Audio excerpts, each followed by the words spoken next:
Capítulo 2. Problema resuelto. Debo escribirla de todos modos. Juramentada, prólogo alto. ¿Qué creéis que estáis haciendo? Adolin Colin fue con paso firme hacia un grupo de trabajadores con la ropa manchada de creme que descargaban cajas de un carro. Su chul se retorcía, buscando rocabrotes que zamparse. En vano. Se hallaban en las profundidades de la torre, por mucho que aquella caverna fuera tan grande como un pueblecito.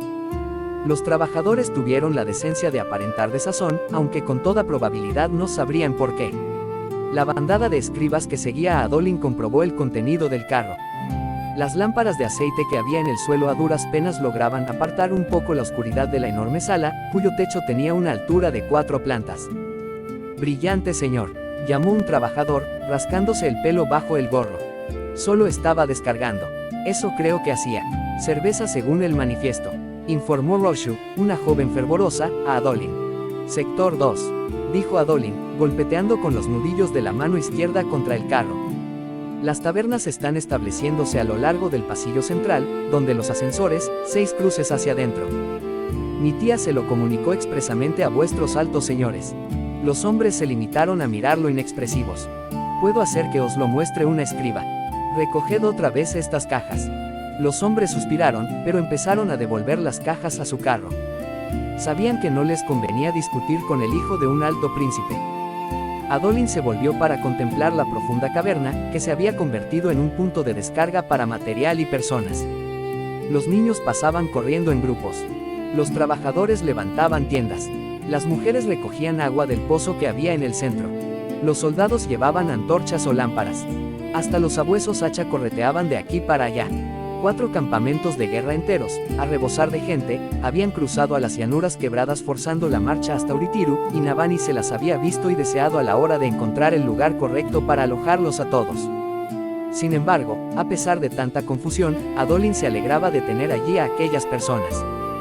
Estaban frescas. No habían sufrido la batalla contra los Parshendi, ni el ataque del asesino de blanco, ni la terrible colisión de las 2 tormentas. Los soldados Colin estaban en un estado lamentable. El propio Adolin tenía la mano de la espada vendada y todavía palpitante, después de haberse roto la muñeca en combate. También tenía un cardenal muy feo en la cara, y aún así era de los más afortunados. «Brillante señor», dijo Roshu, señalando hacia otro carro. «Ese parece de vinos». «Maravilloso», repuso Adolin. «Es que nadie prestaba atención a las indicaciones de su tía Navani». Se ocupó del segundo carro y luego tuvo que resolver una disputa entre hombres que estaban furiosos por haber sido asignados a acarrear agua. Afirmaban que era trabajo de parshmenios, por debajo de Sunan.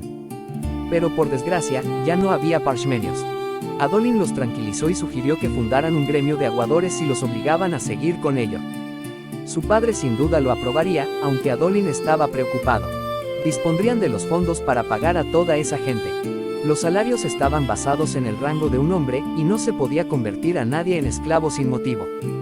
Adolin se alegraba de la distracción que le proporcionaba su cometido. Aunque no tenía que inspeccionar cada carro en persona. Su función era de supervisor. Se sumergió en los detalles del trabajo.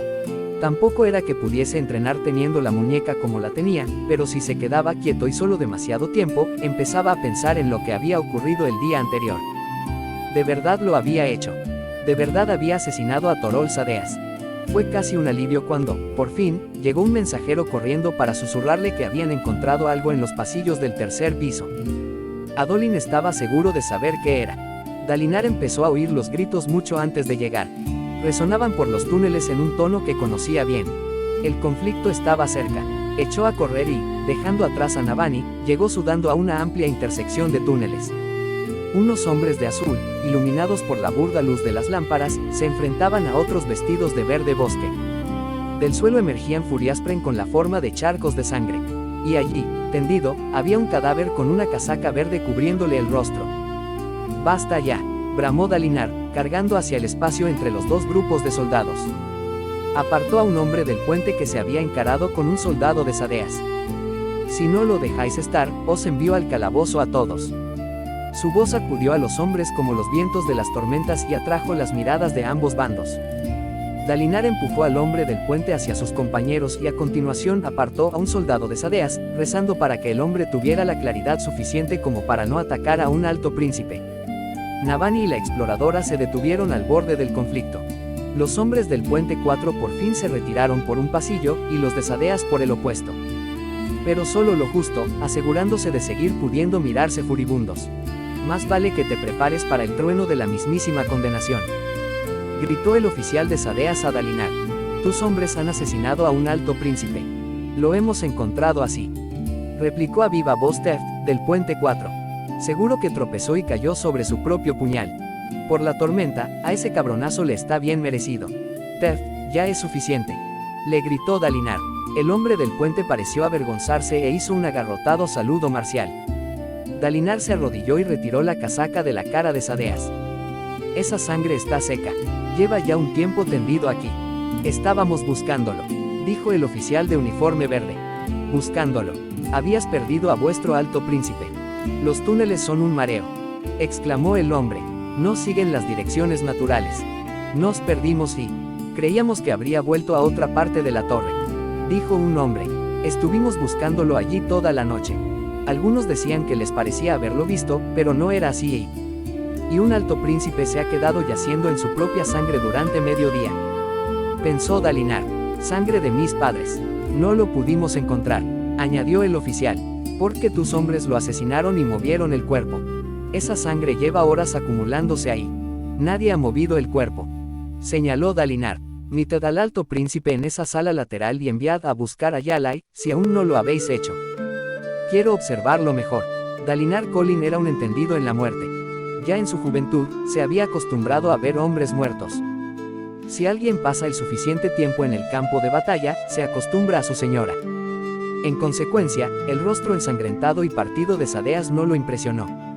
Como tampoco el ojo perforado, aplastado contra su cuenca por la hoja que le había apuñalado el cerebro. El fluido y la sangre habían manado y luego se habían secado. Una puñalada en el ojo era la clase de ataque capaz de matar a un hombre con armadura y yelmo completo. Era una maniobra que se practicaba para emplearla en el campo de batalla. Pero Sadeas no había llevado armadura ni estado en un campo de batalla.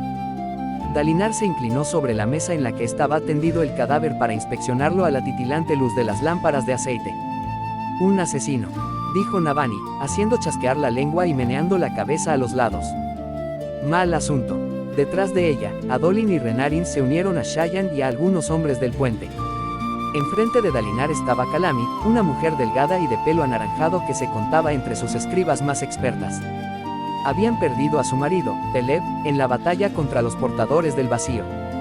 A Dalinar le agriaba la boca convocarla durante su periodo de duelo, pero ella insistía en permanecer de servicio. Tormentas, qué pocos oficiales superiores le quedaban. Kael había caído en el choque entre Tormenta Eterna y Alta Tormenta, a punto de lograr ponerse a salvo. Había perdido a Ilamar y Pereton cuando Sadeas lo traicionó en la torre. El único alto señor que aún tenía era Kal, que aún se recuperaba de una herida del enfrentamiento con los portadores del vacío, una herida que se había callado hasta que todos los demás estuvieron a salvo. Incluso el Ocar, el rey, había resultado herido por asesinos en su palacio mientras los ejércitos combatían en Narak. Estaba convaleciente desde entonces. Dalinar no estaba seguro de si acudiría a ver el cuerpo de Sadeas o no. En cualquier caso, la carencia de oficiales de Dalinar explicaba a los demás ocupantes de la sala. El alto príncipe Sevarial y su amante, Palona. Agradable o no, Sevarial era uno de los dos altos príncipes vivos que habían respondido a la llamada de Dalinar a marchar hacia Narak. Dalinar tenía que apoyarse en alguien, y la mayoría de los altos príncipes le inspiraban la confianza justa. Muy justa. Sevarial y Aladar, que estaba convocado pero aún no había aparecido, tendrían que constituir los cimientos de una nueva Aleskar. Que el Todopoderoso se apiadara de todos ellos. En fin, exclamó Palona, contemplando el cadáver de Sadeas con los brazos en jarras. Supongo que problema resuelto. Todos los presentes se volvieron hacia ella. ¿Qué pasa?, dijo la mujer. No me digáis que no estabais pensándolo todos. Esto va a tener muy mala pinta, brillante señor, dijo Kalami. Todo el mundo hará como esos soldados de fuera y supondrá que tú lo has hecho asesinar. ¿Algún rastro de la hoja esquirlada?, preguntó Dalinar. No, señor, dijo un hombre del puente. Quien quiera que lo matara debió de llevársela. Navani frotó el hombro de Dalinar. Yo no lo expresaría igual que Palona, pero es cierto que Sadeas intentó hacerte matar. Quizá esto sea para bien. No, repuso Dalinar con la voz ronca. Lo necesitábamos. Sé que estás desesperado, Dalinar, dijo Sevarial. Mi presencia aquí es prueba suficiente de ello. Pero no creo que hayamos caído tan bajo como para desear a Sadeas entre nosotros. Opino como Palona. Con viento fresco. Dalinar alzó la mirada y estudió a los presentes en la sala. Sevarial y Palona. Teft y Sixil, tenientes del Puente 4. Otro puñado de soldados, entre ellos la joven exploradora que había ido a buscarlo. Sus hijos, el firme Adolin y el inescrutable Renari. Navani, con la mano apoyada en su hombro. Y la madura Calami, con las manos juntas, mirándolo a los ojos y asintiendo con la cabeza. ¿Estáis todos de acuerdo, verdad?, preguntó Dalinar. Nadie puso objeciones. En efecto, el asesinato perjudicaba la reputación de Dalinar, y por supuesto ninguno habría llegado al extremo de matar a Sadeas por sí mismo. Pero si estaba muerto. En fin, ¿para qué derramar lágrimas? Los recuerdos se revolvieron en la mente de Dalinar. Los días enteros en los que Sadeas escuchaba los grandiosos planes de Dalinar. La víspera de la boda de Dalinar, cuando había compartido vino con Sadeas en la fiesta desenfrenada que éste había organizado en su nombre. Costaba reconciliar a aquel hombre más joven, aquel amigo, con el rostro más grueso y viejo que había en la mesa frente a él. El Sadeas adulto había sido un asesino cuya traición había provocado las muertes de hombres mejores. Por esos hombres, por los abandonados durante la batalla en la torre, Dalinar no podía sentir más que satisfacción al ver muerto a Sadeas por fin. Y eso lo atormentaba, porque sabía exactamente, sin lugar a dudas, lo que estaban sintiendo los demás. Acompañadme. Dejó el cuerpo y salió a zancadas de la sala. Pasó entre los guardias de Sadeas, que se apresuraron a entrar. Ellos se encargarían del cuerpo. Con un poco de suerte, Dalinar había apaciguado el encontronazo lo suficiente para evitar un choque espontáneo entre sus fuerzas y las de ellos. De momento, lo mejor era alejar de allí al Puente 4. El séquito de Dalinar lo siguió por los corredores de la torre cavernosa, portando lámparas de aceite. Las paredes estaban surcadas de líneas que se retorcían, estratos naturales de tonos terreos alternados, como los del crema al secarse en capas. No podía reprochar a los soldados que hubieran perdido a Sadeas.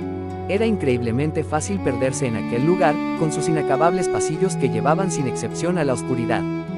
Por suerte, Dalinar tenía cierta idea de dónde estaban y guió a los suyos al borde exterior de la torre. Una vez allí, cruzó una cámara vacía y salió a una terraza, una de las muchas que se parecían a espaciosos patios. Sobre él se alzaba la gigantesca ciudad Torre de Euritiru, una estructura de inconcebible altura construida contra las montañas. Estaba compuesta de una secuencia de 10 capas con forma de anillo, cada una de las cuales contenía 18 niveles, y rematada con acueductos, ventanales y terrazas como a la que acababan de llegar. Además, el anillo inferior contaba con amplias secciones que se extendían hacia el perímetro, grandes superficies de piedra, cada una de ellas una meseta de pleno derecho. Tenían barandillas de piedra en los bordes, donde las plataformas terminaban con una abrupta caída a plomo hacia las profundidades de los abismos entre las cimas de las montañas. Al principio, aquellas secciones de piedra anchas y planas lo habían desconcertado. Pero los surcos en la piedra y los maceteros a lo largo de los bordes le habían revelado su propósito. De algún modo, aquello eran campos de cultivo. Al igual que los extensos espacios que había sobre cada anillo de la torre para jardines, aquella zona se había labrado a pesar del frío. Uno de aquellos campos se extendía bajo la terraza que ocupaban Dalinar y los demás, 2 anillos por debajo. Dalinar fue al extremo de la terraza y apoyó las manos en el liso muro protector de piedra. Los demás se congregaron a su espalda. Por el camino habían recogido al alto príncipe Aladar, un distinguido alesi calvo con la piel oscura. Iba acompañado de May, su hija, una veinteañera bajita y guapa con los ojos castaños y una cara redonda en torno a la que se curvaba su cabello alesi negro azabache, que llevaba corto. Navani le susurró los detalles de la muerte de Sadeas. Dalinar hizo un amplio gesto hacia afuera en el aire gélido, señalando lejos de la terraza. ¿Qué veis? Los hombres del puente se acercaron para mirar fuera de la terraza.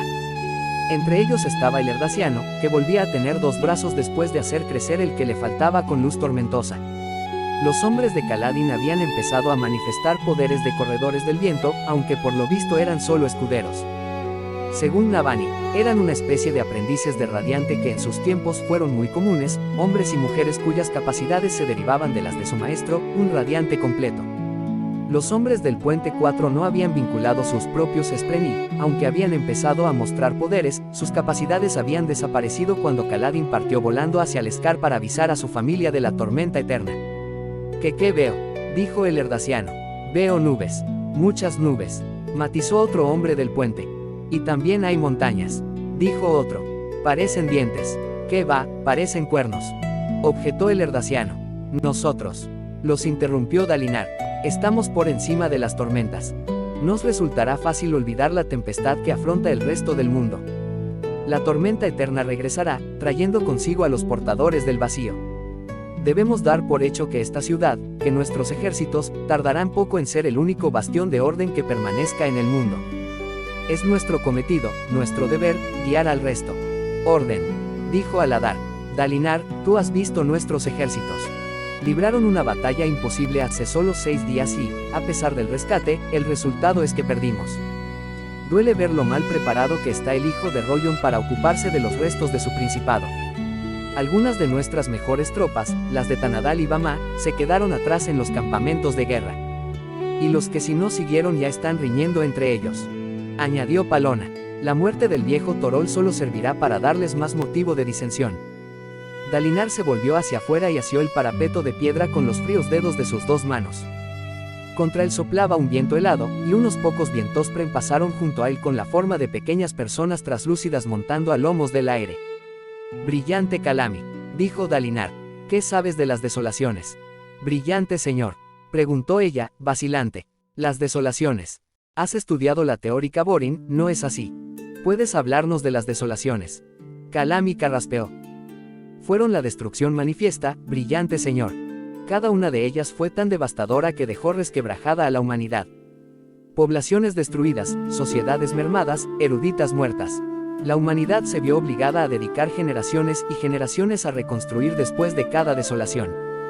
Las canciones hablan de que las pérdidas se fueron acumulando unas sobre otras, haciéndonos caer más hondo cada vez, hasta que los heraldos dejaron un pueblo que disponía de espadas y fabriales y, a su regreso, los hallaron blandiendo palos y hachas de piedra. ¿Y los portadores del vacío?, preguntó Dalinar. Vinieron para aniquilar, dijo Calami. Su objetivo era barrer a la humanidad de Roshar. Eran unos espectros informes. Algunos dicen que son los espíritus de los muertos, otros que son espren de condenación. Tendremos que buscar la forma de impedir que vuelva a suceder, dijo Dalinar con suavidad, volviéndose de nuevo hacia el grupo. Debemos ser aquellos a quien el mundo pueda acudir en busca de ayuda. Debemos proveer estabilidad, ser un punto de reunión. Y por eso no puedo regocijarme de haber encontrado muerto a Sadeas. Era una espina que tenía clavada, pero también un general diestro y una mente brillante. Lo necesitábamos. Antes de que esto termine, necesitaremos a todo aquel que sea capaz de luchar. Dalinar, dijo Aladar. Yo antes era de los que regañaban. Era como los demás altos príncipes, pero lo que vi en ese campo de batalla. Esos ojos rojos. Mi señor, estoy contigo. Te seguiré hasta el mismo final de las tormentas. ¿Qué quieres que haga? Tenemos poco tiempo. Aladar, te nombro nuestro nuevo alto príncipe de información, encargado de la justicia y la ley en esta ciudad. Establece el orden en Uritiru y ocúpate de que los altos príncipes tengan sus dominios de control delineados con claridad en la torre. Establece una fuerza de vigilancia que patrule estos pasillos. Mantén la paz y evita enfrentamientos entre soldados como el que hemos impedido antes.